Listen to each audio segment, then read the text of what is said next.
So ayun guys, flex ko lang yung mga bago naming stock dito ng Gapi. HBB yung strain nito. Hey guys, what's up? Ayan, welcome back again to my channel. Ayan, since naubos na nga yung mga albino full red ko dito na Gapis. Ayan, so meron na ulit tayong panibagong pure strain na Gapi na ibebenta.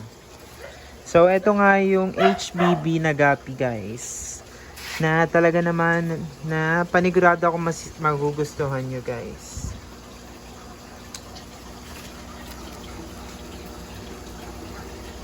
Ayan, reflex ko lang sa inyo, guys, yung HBB ko dito.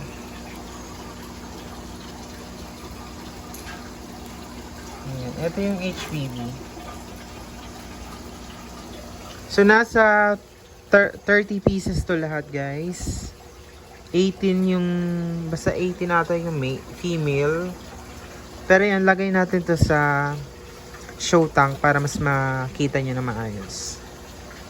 Pero yan, bago, flex ko lang yung ating hipon. Ayan, hipon guys. Kinakain daw to.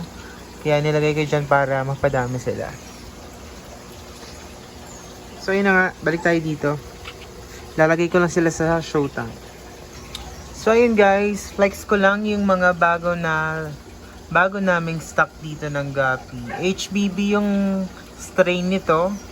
So ito nga pala yung sample ng mga male ko dito na available. Ayun guys, ang lalapad ng palikpik niyan. Lalong lalo na tong mga female.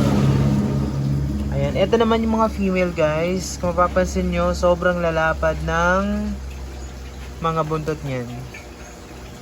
Ayan, so paunahan na lang ulit guys.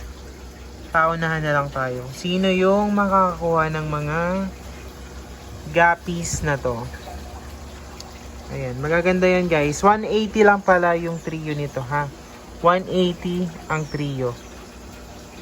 So paunahan na lang po ulit. So, bali dito ko ulit sila ilalagay. Pero yun, bago yun, i-transfer ko lang yung mga fry ng albino full red ko. Kasi, baka paglagyan ko ulit yun, if ever man na may malapit na mga anak sa mga HPV na nandito ko ngayon.